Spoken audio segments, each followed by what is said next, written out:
मोदी को चुनाव प्रचार के अलावा आता क्या है?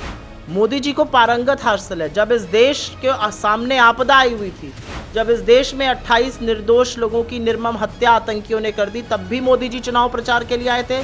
तब भी मोदी जी बॉलीवुड का कार्यक्रम अटेंड कर रहे थे। तब भी मोदी जी केरल और आंध्र में हंसी ठिठोली कर रहे थे। तब भी मोदी जी। नमस्कार, मेरा नाम प्रिंस मिश्रा है और आप लाइव सिटीज देख रहे हैं। सुप्रिया श्रीनेत जो कि कांग्रेस की राष्ट्रीय प्रवक्ता हैं, आज बिहार पहुंची हैं और माई बहन मान योजना के तहत इन्होंने गारंटी दिया है बिहार के महिलाओं को कि हम लोग अगर सत्ता में आते हैं तो महिलाओं को जो है 2500 रुपया देने की हम लोग गारंटी लेते हैं। हम लोग सीधी बातचीत करेंगे। जो आप लोगों ने गारंटी लिया है महिलाओं को 2500 रुपया देने की, क्या ये महिलाओं को 2025 के विधानसभा चुनाव में लुभाने का एक जरिया बना? अगर जनता के काम करना लुभाने का जरिया है तो ये एक लुभाना और होना चाहिए। जनता के लिए, महिलाओं के लिए, युवाओं के लिए, किसानों के लिए अगर हम कोई योजना अनाउंस करते हैं और हमारे विरोधी दल उसको लुभावना कहते हैं तो उन्होंने क्यों नहीं लुभाया? 20 साल से सत्ता में आप हैं, आपको भी लुभाना चाहिए था। हमारा मानना है कि ये कोई एहसान आप जनता पर नहीं कर रहे हैं। ये इस प्रदेश की महिलाओं के हाथ में पैसा जाए, क्योंकि प्रदेश में जिस बदहाली को हम देख रहे हैं उसकी सबसे बड़ी शिकार महिलाएं हैं। अगर इस प्रदेश में करीब करीब 5 करोड़ लोग ऐसे हैं जो 6,000 रुपये प्रति महीना पर, मतलब 40 रुपये रोज़ पर गुजर बसर कर रहे हैं, या 82 लाख से ज़्यादा परिवार ऐसे हैं जो सिर्फ 10,000 रुपये महीना कमा रहे हैं, वो कैसे अपना खर्चा पानी चला रहे होंगे, ये सोचकर सिहर उठता है। और उसका सबसे कुप्रभाव महिलाओं पर पड़ता है। हम इसलिए महिलाओं को ये 2500 रुपये माई बहन योजना के अंतर्गत देना चाहते हैं क्योंकि इस पैसे से उनकी समृद्धि होगी, उनके परिवार सुरक्षित होंगे, शिक्षित होंगे, स्वस्थ होंगे, जैसा कि महिलाएं हमेशा करती हैं।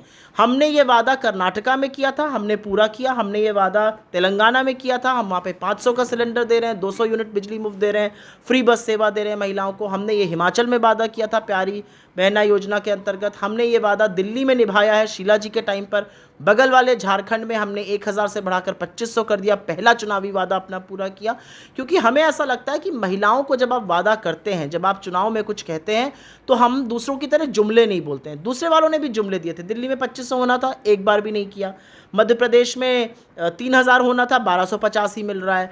महाराष्ट्र में लाडकी बहन योजना में पैसा बढ़ना था, 2500 होना था, 2500 तो छोड़ दीजिए, 9 करोड़ महिलाओं को निकाल दिया। जदयू को 2 लाख रुपए देने थे कुछ परिवारों को, कहाँ है वो 2 लाख रुपए, मुझे नहीं पता। तो सामने वाले जुमले फेंकते हैं और हम गारंटी की, हम वादों की बात करते हैं। सत्ता पक्ष कह रही है कि जहाँ जहाँ आप लोग ये जो योजना लागू है वहाँ की आप डाटा को या आंकड़े को जो है आप लोग सरकार के सामने या जो पब्लिकली है उसको आप लोग प्रकाशित क्यों नहीं करवाते हैं? जो अभी मैंने इतनी लंबी प्रेस कॉन्फ्रेंस करी, मुझे नहीं पता आपने सुना कि नहीं सुना। अभी आप शायद लेट आए होंगे, या अभी मैंने बोला कर्नाटका में 1 करोड़ 35 लाख महिलाएं उसका लाभ उठा रही हैं। हिमाचल में जो हमारी योजना है उसमें तमाम महिलाएं उसका लाभ उठा रही हैं, जो 1500 रुपये हम प्यारी बहना सुख सम्मान निधि के देते हैं। दिल्ली में हमने जो किया था उससे दिल्ली में महिलाओं का जो औसतन शिक्षा का स्तर था वो बाकी राज्यों से ऊपर था।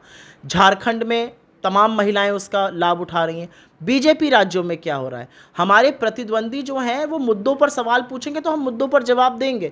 हम तो आंकड़ों के साथ बता रहे हैं कि हम ये चीज़ें कर रहे हैं। बीजेपी क्या कर रही है? आपने तो लाडकी बहना में से 9 करोड़ महिलाओं को निकाल दिया। दिल्ली में अभी तक आप कुछ नहीं कर पाए। मध्य प्रदेश में आपने दाम बढ़ाया नहीं, आपको तो पैसा बढ़ा के 3000 करना था। जदयू को 2 लाख, कहाँ है वो सब पैसा? हमारा अंतिम सवाल है कि 2 दिवसीय दौरे पे जो है नरेंद्र मोदी बिहार आ रहा है, क्या लग रहा है कि कुछ प्रभाव 2025 के विधानसभा चुनाव में उनके आने से पड़ेगा? आपको क्या लग रहा है? मोदी जी तो झारखंड भी गए थे, मोदी जी जम्मू कश्मीर भी गए थे, कर्नाटका भी गए थे, तेलंगाना भी गए थे, हिमाचल भी गए थे, हर जगह जाते हैं मोदी जी।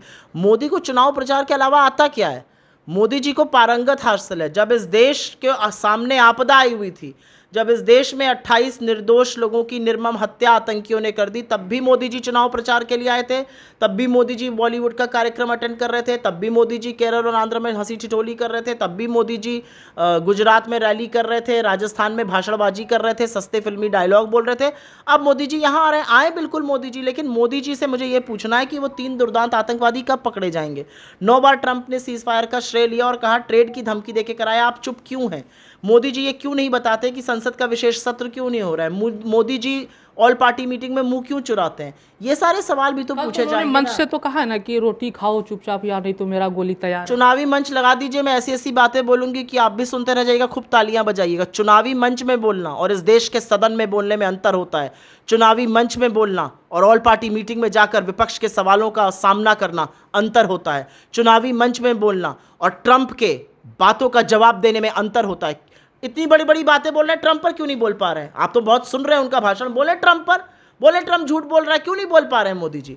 या तो ट्रम्प सच बोल रहे हैं या ट्रम्प झूठ बोल रहे हैं। दोनों परिस्थितियों में आपको नहीं लगता इस देश के प्रधानमंत्री को बोलना चाहिए? हमारी संप्रभुता को एक आदमी लगातार ललकार रहा है, कौन होता है हमारे बीच में पंचायत करने वाला? लेकिन इस देश के प्रधानमंत्री ट्रम्प का नाम सुनते ही आंख, नाक, मुंह, कान सब बंद कर लेते हैं। ये असलियत है मोदी जी की। ये थे हमारे साथ सुप्रिया श्रीनेत, जिनको सुन लेते हैं। सही तमाम खबरों के लिए हमारे साथ बने रहिएगा लाइव सिटीज पर। धन्यवाद।